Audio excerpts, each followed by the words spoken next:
Hello tout le monde, bienvenue aujourd'hui lundi sur ma chaîne YouTube pour un nouveau rendez-vous du bulletin du lundi. Le petit rendez-vous où je partage avec vous mes lectures de la semaine passée, les derniers livres qui ont rejoint ma palle, ainsi que les petites sorties de la semaine qui font envie. Mais comme la semaine passée, il n'y aura pas de petites sorties, je vous avoue que j'ai même pas regardé sur Amazon s'il y avait quelque chose. J'ai eu un peu la flemme. Aujourd'hui c'est reprise boulot, donc forcément c'est pas joyeux joyeux. En plus de ça, je me suis dit, allez Jess, tu vas zoomer aujourd'hui. Je me suis dit, allez ma grande, c'est bon, tu passes à 45 minutes. C'est bon, les 20 minutes, c'est pour les petites quiches. Et ben, j'ai fait mon entraînement de 45 minutes en entier et je suis trop contente. Voilà, même si je maîtrise pas du tout la salsa. Euh, c'est juste que c'est pas possible d'aligner les pas des pieds avec les mains sur un rythme qui va trop vite. Il y a mon cerveau qui, voilà, c'est pas possible. Donc, du coup, je fais la vidéo tard et du coup, j'ai pas regardé s'il y avait des sorties cette semaine, mais bon, ça m'étonnerait. Donc, on va commencer tout de suite avec mes lectures de la semaine passée. Donc, la semaine passée, je vous quittais sur Les Marraines, tome 1, le scoop de Fern Makers aux éditions Milady Romance dans la collection Vendôme. Donc, pour vous rappeler l'histoire, on suit une sexagénaire, donc Toots, donc Teresa Lodenbury, qui vient d'enterrer son 8e mari. Et elle n'est pas prête à repartir avec les hommes. Non, elle se dit qu'elle va profiter de la vie avec ses copines, ses 3 copines d'enfance, enfin, qu'elle connaît depuis qu'elle était à l'école avec et compagnie. Mais elle trouve qu'elle ne les voit pas assez souvent. Donc ses copines, il y a Mabel, ou Mavis, voilà. Il y a Sophie, et la dernière, c'est Hilda, ou Ida, ou quelque chose dans ce goût-là. Je ne retiens jamais le nom des 3 filles. C'est pas bien ça. C'est Ida, voilà. Donc Ida. Donc elle va les appeler. Elle va même les mailer. Donc faut pas croire, hein, les mamies, elles s'y connaissent en technologie d'aujourd'hui.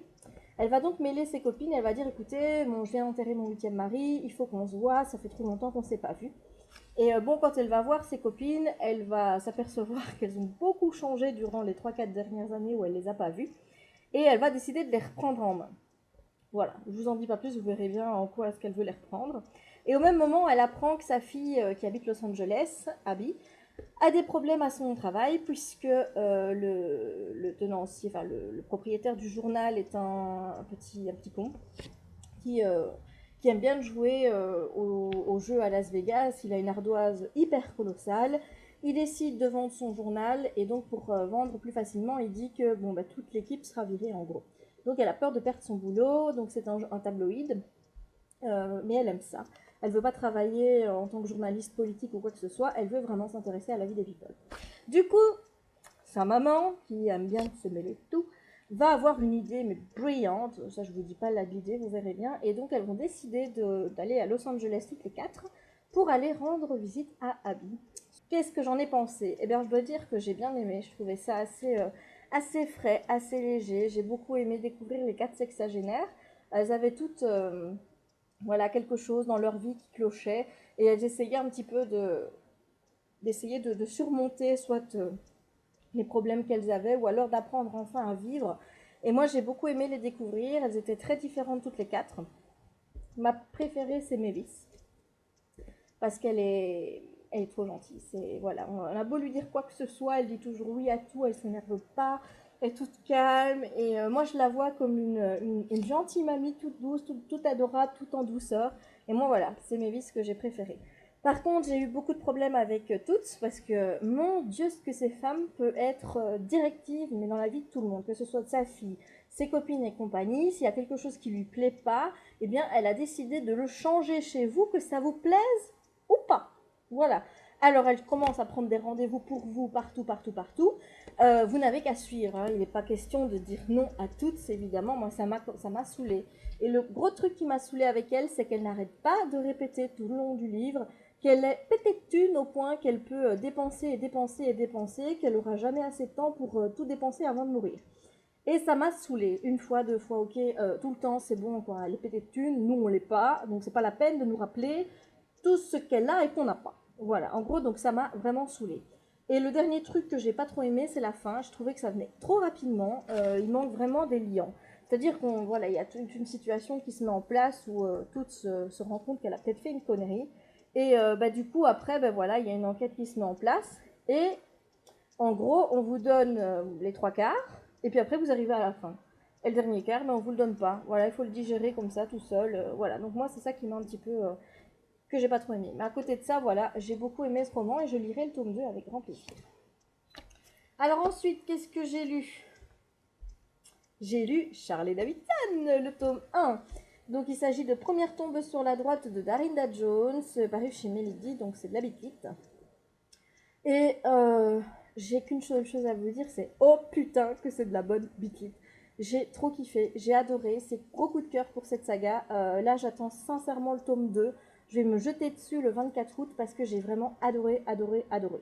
Donc l'histoire, on suit Charlie Davidson, c'est bien ça, qui est une faucheuse. Donc en fait, si vous voulez, elle est un petit peu comme Melinda dans la série Ghost Whisperer. Sachez qu'elle est juste une faucheuse, qu'elle voit les morts et que, en quelque sorte, elle les aide à démêler ce qui les retient à la terre pour pouvoir les faire passer de l'autre côté.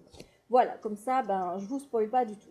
Et donc, Charlie, elle aide un petit peu son oncle qui est dans la police à résoudre un petit peu les crimes. Bah oui, c'est tellement facile quand on voit les morts et qu'ils peuvent vous dire qui les a tués. C'est tellement facile de résoudre les enquêtes. Donc, elle les aide beaucoup. Et là, donc, elle va tomber sur une enquête d'un meurtre de 3 avocats. Et c'est l'objet du premier tome. Plus, il y a une intrigue sur le côté, puisqu'elle n'arrête pas de rêver d'un gars. Elle ne sait pas qui c'est, mais elle va doucement se souvenir de qui c'est. Et ce gars, enfin, il lui fait des choses absolument innommables dans cette vidéo. Et donc, elle va vouloir savoir qui c'est, elle va devenir un petit peu obsédée par ce gars. Et puis, bon, ça va aussi se mettre en place autour de ce gars-là. Et le tout, c'est oh putain, il n'y a pas d'autre chose à dire. C'est pas grossier quand je dis oh putain, c'est bon. J'ai tout kiffé. Franchement, moi, il n'y a rien acheté dans ce tome. J'ai adoré. Il y a des gros rebondissements. Il y a des choses que j'ai pas vu venir du tout. L'héroïne, c'est juste une héroïne comme on les aime. Enfin, moi en tout cas, qui se remet en question, qui hésite, qui n'arrête pas de se poser des questions en se demandant si elle agit bien, si ci ou si là. C'est trop bon. Je ne peux que vous le conseiller. Voilà, donc je vais bientôt faire ma chronique sur le blog, mais moi en tout cas, je vous le recommande parce que, coup de cœur, j'ai trop aimé. Alors ensuite, j'ai lu Cœur cerise de Cathy Cassidy, donc le premier tome des filles au chocolat, paru chez Nathan. Petite lecture jeunesse bien agréable, mais un peu trop jeunesse. Malgré tout, j'ai beaucoup aimé. Donc l'histoire, on suit donc Sherry Costello qui vit avec son papa, qui s'appelle Paddy. À un moment donné, je me demandais si c'était son prénom ou si c'était un surnom comme Daddy ou Paddy. J'ai jamais entendu le prénom Paddy, mais bon, c'est mignon, hein, cela dit. Hein. Et donc, elle vit avec son père, je sais plus où, en Angleterre. Elle n'est pas trop aimée à l'école, c'est vraiment une fille solitaire parce qu'elle a l'impression qu'elle ne peut pas se faire d'amis. La maman est hors tableau, je vous dirai pas de quelle manière elle est hors tableau, mais donc voilà, le fait qu'elle n'ait pas sa maman, ça joue beaucoup sur elle et elle s'invente un petit peu des vies. Donc pour paraître plus intéressante parce qu'elle a l'impression qu'elle n'est pas intéressante du tout comme fille et compagnie, bah, elle s'invente des vies, elle essaye de se rendre intéressante et elle arrête pas de mentir aux gens. Donc son père va renouer avec une de ses anciennes amies, donc Charlotte, et après s'être revus plusieurs fois, ils vont décider de tenter l'aventure ensemble, et notamment aussi de créer une entreprise qui fait des chocolats, spécialisée dans divers goûts et compagnie. Et donc ils vont déménager donc, chez Charlotte, qui elle a 4 filles, qui s'appellent Oni, Sky et Summer, qui sont des jumelles, et puis la petite dernière qui s'appelle Coco. Voilà. Et il y a un chien qui s'appelle Fred. Voilà. Donc comme ça, vous connaissez tout le monde. Et donc, le tout ici de l'histoire, c'est de savoir un petit peu comment notre amie Chérie va faire pour essayer d'être amie avec ses 4 nouvelles belles-sœurs qu'elle ne connaît pas et dont elle a très peur donc, de ne pas se faire aimer d'elle. Donc moi, j'ai beaucoup aimé ce petit tome-là, mais ce que j'ai vraiment aimé, c'est la fabrique de chocolat. Voilà, moi j'espère qu'on approfondira le côté chocolat, parce que rien que d'imaginer les recettes, voir les gâteaux et compagnie, mais j'étais à fond dedans, hein. Vous imaginez pas, en plus de rêver de les manger, ça me faisait rêver. C'est quand je regarde, quand je pense à Charlie à la chocolaterie, j'ai envie d'être une petite gamine et d'être là-dedans, et voilà, je saurais plus où donner de la tête tellement ça me fait rêver. C'est un petit peu ça que j'ai retrouvé avec la chocolaterie de Monsieur Paddy. Voilà, donc ça je vous le conseille et je lirai la suite avec grand plaisir. Alors ensuite, Je vous avoue que j'ai failli me suicider. Mais vraiment, hein. Parce que je pense que j'ai lu le pire livre de mon année 2012. On est au mois de juillet. Donc ça va, hein. Fallait déjà arriver au mois de juillet pour pouvoir lire ça. Euh, J'irais même jusqu'à dire que c'est une profonde daube. J'utilise rarement ce terme pour parler d'un livre, mais là, sincèrement, je vous assure que j'ai failli me suicider. Je n'en pouvais plus. C'était juste horrible. Il s'agit de Gossip Girl, Psycho Killer. Ça fait tellement de bien de faire du mal. De Cécilie Van Sickassar, paru aux éditions Territoire. Donc en gros, c'est le premier tome de Gossip Girl revu un peu version thriller, un peu gore comme ça. Donc l'histoire c'est celle de Serena van der Woodsen qui va revenir de pensionnat. Jusque là on ne change ni l'histoire du premier tome normal ni l'histoire de la série. Et elle veut un petit peu retrouver son amitié avec Olivia, donc sa copine qui s'appelle Blair dans la série parce que j'arrive pas à m'y faire. Comme moi, il n'y a rien à faire. Pour moi, Olivia égale Blair. Donc, si je dis Blair, il faut comprendre que c'est Olivia dans le livre. Donc, elle veut avoir Olivia pour elle toute seule. Elle veut récupérer sa BFF in the world. Voilà, donc elle veut vraiment renouer avec elle. Et forcément, même si Nate est leur ami depuis toujours, Nate, qui est maintenant le copain de Olivia / Blair, elle veut absolument qu'il disparaisse. Et donc, elle veut le tuer. Voilà, il faut qu'elle le tue parce que forcément, s'il n'est plus là, ça veut dire que Olivia et elle seront de nouveau les meilleures amies puisqu'il n'y aura plus rien entre elles deux. Donc elle veut tuer Nate. Voilà, c'est ça le pitch du livre. Donc je vous spoil pas, tout est là. Comment vous dire? Il y a tellement à dire sur ce bouquin en mal, ça c'est sûr, hein, ça fait tellement bien de dire du mal de ce livre. J'ai détesté, j'ai tout détesté. Franchement, les personnages, moi j'adore la série. J'ai lu 2 tomes, mais bon, je préfère regarder la série plutôt que lire les bouquins. J'arrive pas à retrouver ce que j'ai dans la série avec les livres. Donc du coup, moi j'ai beaucoup les personnages de la série qui sont ancrés.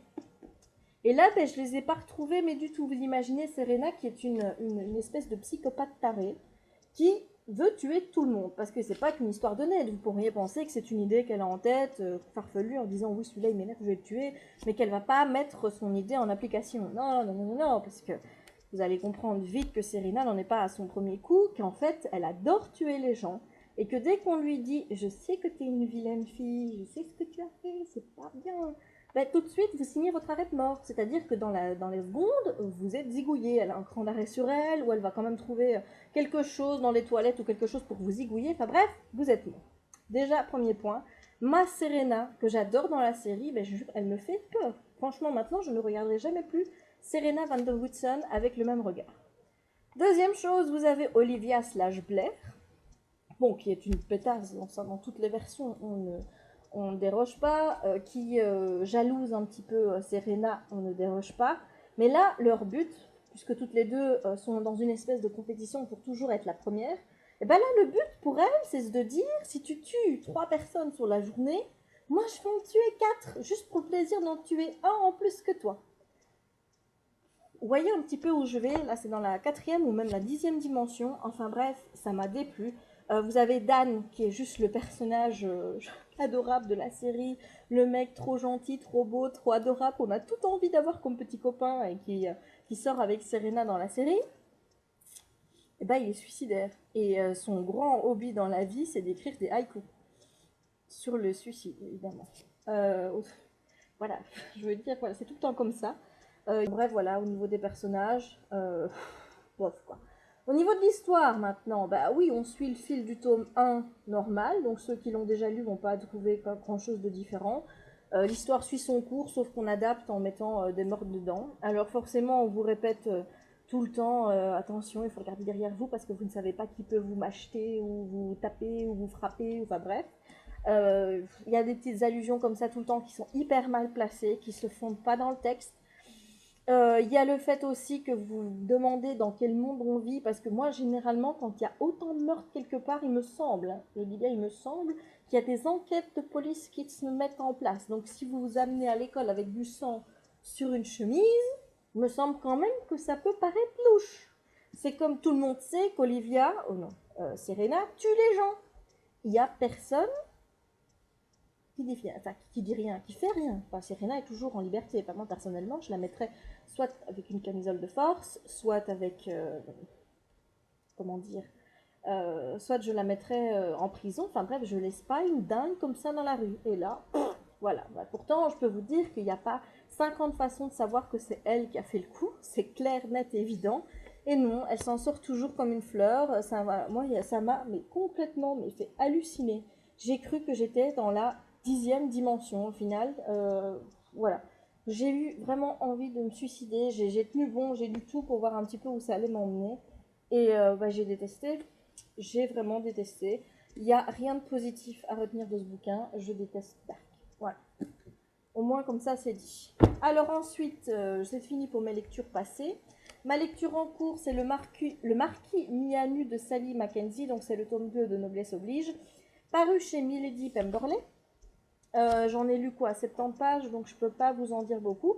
Donc en fait ici on retrouve le personnage de Charles, qui est un ami du duc d'Alvord, Charles Drey Smith, voilà, qui est un ami du duc d'Alvord, et son frère était le marquis de Nithsdale, sauf que son frère va passer l'arme à gauche, et du coup c'est lui qui va devenir le marquis de Nithsdale, sauf évidemment qu'il n'est pas marié ni rien du tout, et qu'il y a 2 petites filles derrière qui s'appellent Isabelle pour la grande, et la petite, j'ai déjà oublié son nom, Claire, voilà.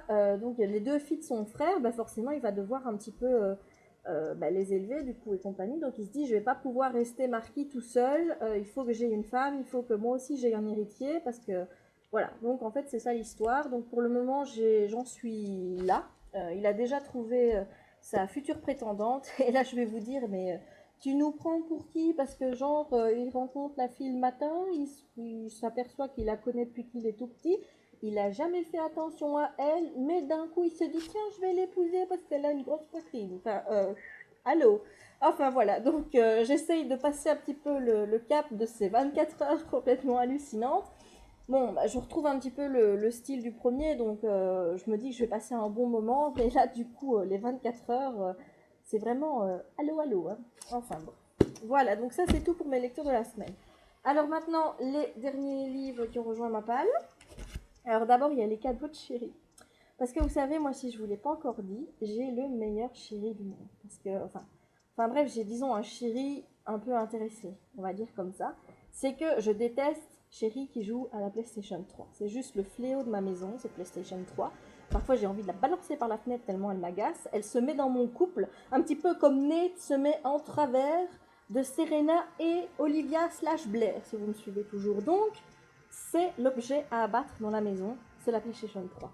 Et Chéri, c'est ça. Et Chéri adore s'acheter des nouveaux jeux de PlayStation, surtout qu'il est fini vite. Donc quand un jeu est fini, il faut en racheter un autre, c'est bien connu. Et donc du coup, quand il a envie de s'acheter un livre pour me faire passer un peu la pilule, il se dit Chéri, tu veux un livre? Alors j'en profite, moi je en commande 3. Voilà, donc j'ai eu 3 nouveaux livres. Donc j'ai eu, je vous l'ai déjà montré, Charles et Davidson, tome 1, première tombe sur la droite de Darinda Jones, chez Milady. J'ai lu, j'ai adoré, je vous en ai déjà parlé. Ensuite, c'est 3 Milady, hein, comme ça au moins c'est dit. Il y a Cœur brisé, donc c'est le tome 2 de la famille York de Victoria Dahl, donc chez Milady Pemberley. Voilà. Comme ça, j'ai tous les Milady romances parus. J'ai envie de faire comme Nadège, je fais... Voilà, je ferai plus comme. Et le dernier, c'est celui qui me manquait dans la collection des Janine Frost. Donc c'est La première goutte de sang. Donc le monde de la chasseuse de la nuit, le tome 1. Et j'ai très envie de m'y remettre. Voilà, donc ça c'est les 3 cadeaux de Chéri. Je lui fais des gros bisous et je lui dis que je l'aime très fort. En plus il m'entend, donc voilà, c'est pas tombé dans l'oreille d'un sourd parce que je sais bien que la vidéo il la regardera pas. Alors ensuite j'ai reçu des épreuves, non corrigées. Donc la première... c'est Insaisissable, le tome 1, Ne me touche pas, de Tahirih Mafi, donc aux éditions Michel Lafon, et le livre paraîtra au début octobre, je pense. Donc celui-là, je vous dis pas comme je crève d'envie de le lire. Il me fait trop envie, donc je me le programme pas non plus trop tôt, parce que comme on peut pas en parler avant la publication du livre, j'ai pas envie de me faire trop de mal. Donc à mon avis, je vais encore attendre quelques petites semaines avant de le lire. Alors ensuite... Legend, donc de Marie Lou chez Castlemore. Donc là, c'est la prochaine dystopie qui paraîtra au mois de septembre. Là aussi, très envie de le découvrir. Par contre, je ne sais pas du tout si c'est un tome 1 ou pas. Et ça sort le 14 septembre. Voilà, donc très très très envie de le lire. Et le dernier qui sort le 6 septembre 2012. Je vais vous mettre avec la couverture devant, ce sera plus joli.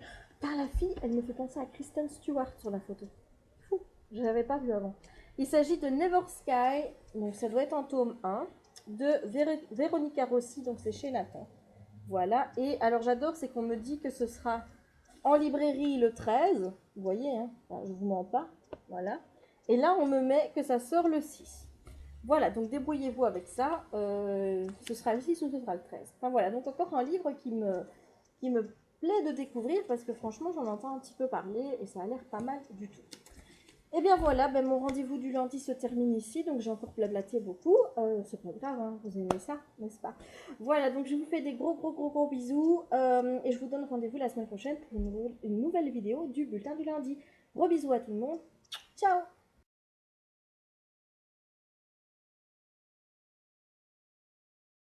Et toute cette histoire-là, on va les mener. Donc, quand Paddy va rencontrer une charmante dame avec qui il va vouloir se marier, qui, bien sûr, je ne sais plus comment elle s'appelle. Ça doit être Hélène ou Charlotte. Oui, bah oui, ça doit être Charlotte. Voilà. C'est Charlotte. Donc, il va rencontrer Charlotte. En fait, c'est quelqu'un qu'il connaît depuis très longtemps. Et ils vont décider d'emménager ensemble. Sauf que Charlotte, elle a 4 filles. Alors, il y a Sky, il y a Summer. Je vais vous dire les noms parce que je sais qu'elles sont prises à la fin. Il y a Sky, il y a Oni qui est la plus petite. Donc Sky et Summer, c'est des jumelles. Et puis la plus grande, c'est celle que je n'aime pas. Et évidemment, j'ai déjà oublié son nom. Ah oui, je l'aime pas. Forcément. Et elle, je ne sais plus du tout comment elle s'appelle. Je ne sais plus du tout comment elle s'appelle. Elle a un nom comme les autres. Hein.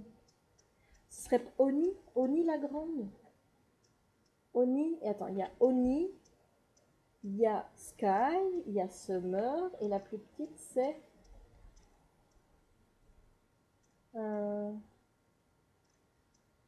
Oni, Summer, Sky, Coco. C'est un nom ça, Coco. C'est un nom, c'est Coco. C'est pas possible qu'elle s'appelle Coco. Ah bah si.